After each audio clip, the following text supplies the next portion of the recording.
is that the San Diego Chargers are in talks with the Tennessee Titans for possibly trading up to get the number 2 pick in the draft. Now, when you first look at that, you're like, well, they have Phillip Rivers.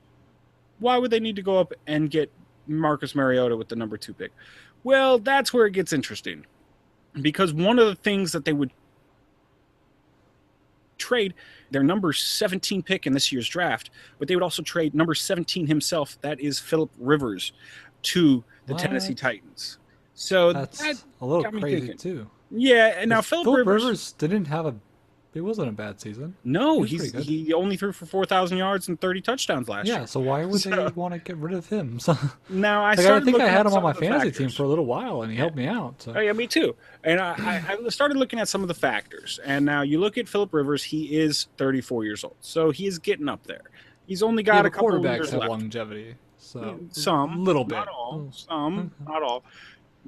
So he's getting up there in quarterback years. Number 2 is he's about due for another contract in the next year or two, and he'll probably want some money, and the Chargers probably don't want to pay him said money because they think he's getting a little old. Number 3, he's had a couple injuries the past couple of years where he hasn't missed a lot of time, but it's showing that fatigue on his body that a really long and successful NFL career will show on some of his body.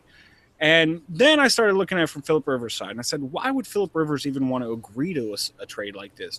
I don't know if he has a no-trade clause or anything like that, but talks were that he would say, okay, I don't mind going to Tennessee. And if you look at who the head coach is in Tennessee, and that's Ken Wisenhunt, and he was a big part of a lot of Phillip Rivers' success the past couple of years. He was their head coach there for a little bit. I know he's at least their offensive coordinator there for a while. And so Phillip Rivers gets along very well with them. So it's almost seeming like this is going to be, Phillip Rivers would be cool with it. Moves over to Tennessee. San Diego would be cool with it because they could potentially draft the next franchise quarterback. But what are you going to have to give up? So you're going to give up Phillip Rivers. Let's count him as a number 1 pick. You're going to give up your number 17 pick to move up and get the number 2 pick, but I can't imagine that's all they'll have to give up. They might have to give up a number 1 pick from next year. Think about what the Redskins gave up to move up and get RG3. They gave away the number 5 pick. Again, that was a trade 5 for 2, and then 2 first rounds for the next 2 years. So, and if you look again at the Redskins, like it just illustrates what kind of risk is involved in making that kind of move. And this is even actually bigger on the Chargers, really, because they have a quality player.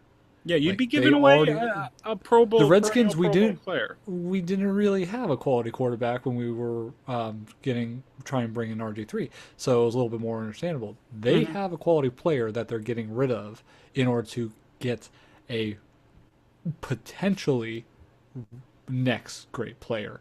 And I've talked about all the comparisons between RG3 and Marcus Mariota, so it's and I mean, wouldn't do it. RG3 delivered the first year and got injured badly, and like that's part of the risk, right? And has been struggling since then. So has just the team in general. So, well, yeah, I mean the franchise has been pretty bad.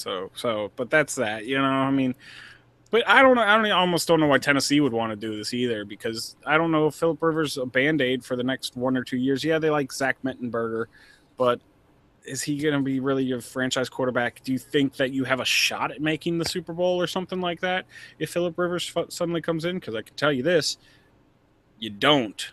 There's a reason you have the number 2 pick. I believe they only had 2 wins last year. So, yeah, why would you give up all this to not get that big of a gain? So, I don't know. Hit me up. Let me know what you think. Do you think this is a better deal for the Chargers or a better deal for the Titans if it does go through? Again, it's all alleged and rumors and stuff like that. And the rumor mill keeps churning. Last week we did a story about how the Browns were going to give up everything they had to get Marcus Mariota. So, yeah, who knows what's going to happen. Hit us up. Let us know. Comments down below. Of course, @Where's My Face on Twitter. Google Plus and Facebook. Always good ways getting home.